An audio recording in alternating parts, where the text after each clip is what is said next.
Erech, Eridu, Ur of the Chaldees, these were the first cities of the world. For here in Iraq, men first began to build and to create a settled way of life. Here were the very beginnings of civilization. The splendor of Babylon is gone, and with it the glories of Assyria. But when you look at the ancient walls of Babylon, with their wonderful animals carved in brick, which in a miraculous way have survived the centuries, you begin to understand the magnificence of Iraq's heritage.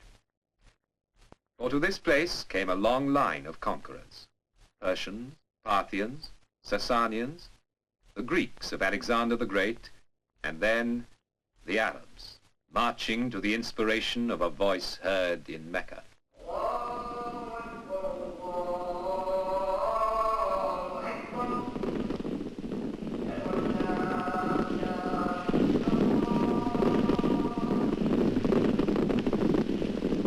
Here, beside the waters, in a land made fertile with irrigation, the life of Islam flourished for more than 600 years.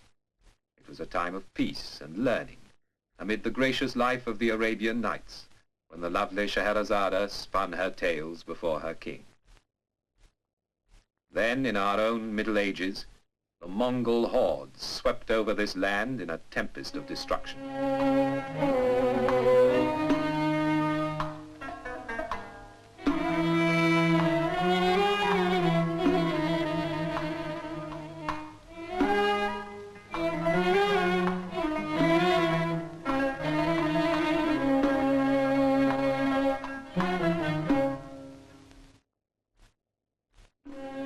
The people of Iraq became, like Cain, wanderers upon the face of the earth, and the desert reclaimed the land that men had made fruitful.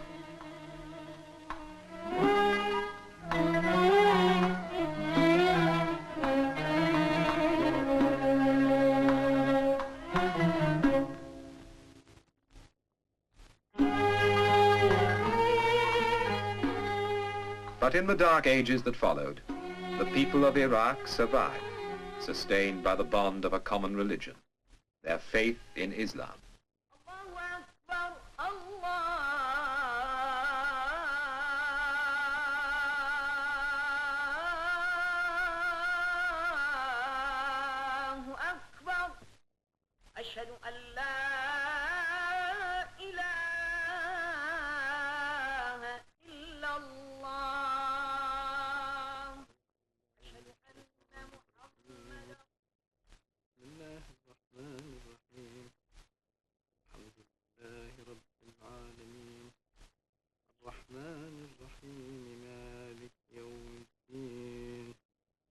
Almost 700 years later, Iraq regained her independence. In 1953, the young kingdom celebrated its first 21 years of existence, and the crowning of a young king, the direct descendant of the Prophet. The coronation opened a new era in the life of the people of Iraq, listening to their king humbly pledge himself to their future.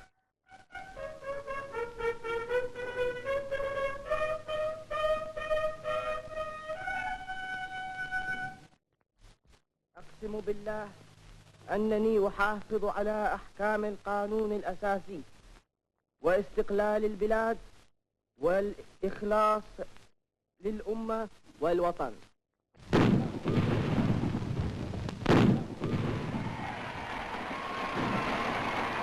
King Faisal's reign began in an atmosphere of warm goodwill, of confidence in the future and pride in what had already been achieved. In the first 21 years of Iraq's independence, modern industries have taken root. Most important of all, great irrigation schemes have been put in hand to control the waters and lead them once again over the arid plains.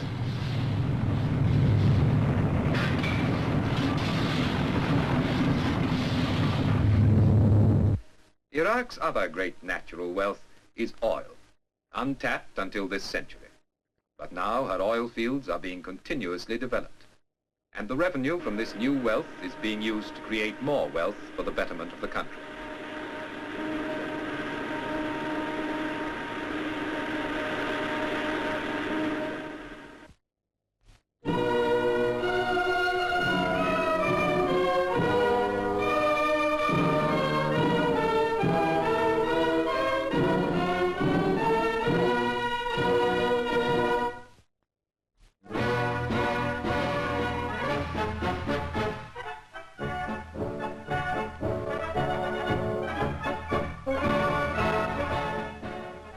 protect these first fruits of her far-sighted planning and enterprise, Iraq has built up a first-class fighting force, highly disciplined and well-equipped.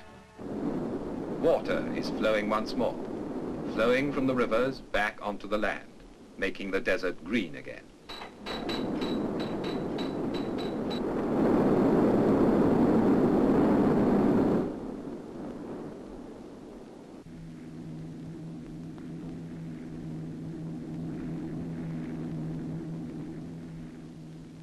Agriculture is thriving.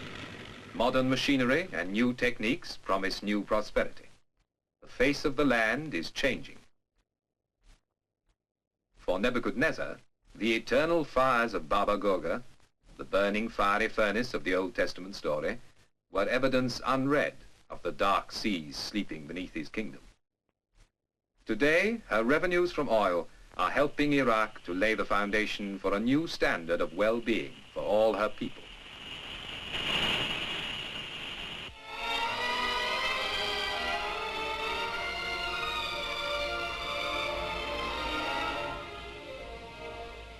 The young people of today know that life for them is going to be different and better, far better than it was for their fathers.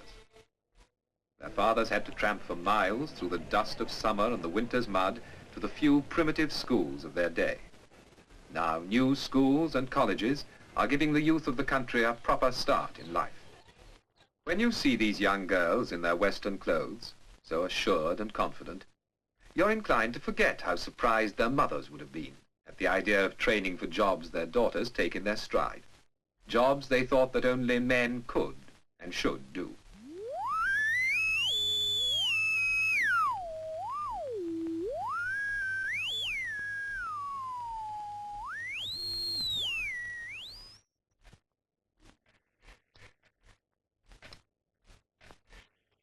Now girls, as well as the boys, can take up almost any profession they choose and know they've a good chance to succeed.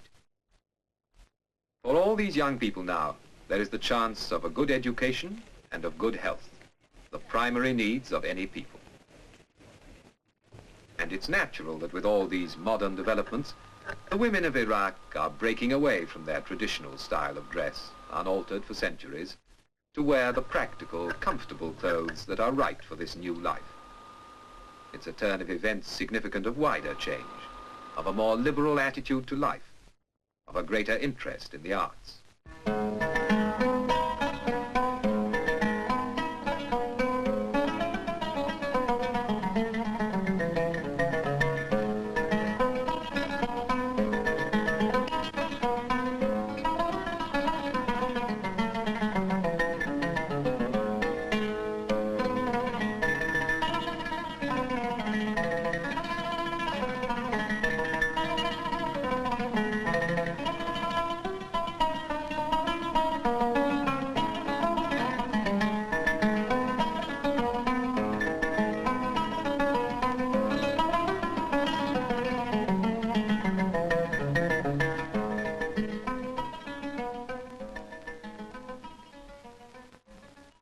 Ageless Iraq, a new country, but one that hasn't forgotten the glories of its history.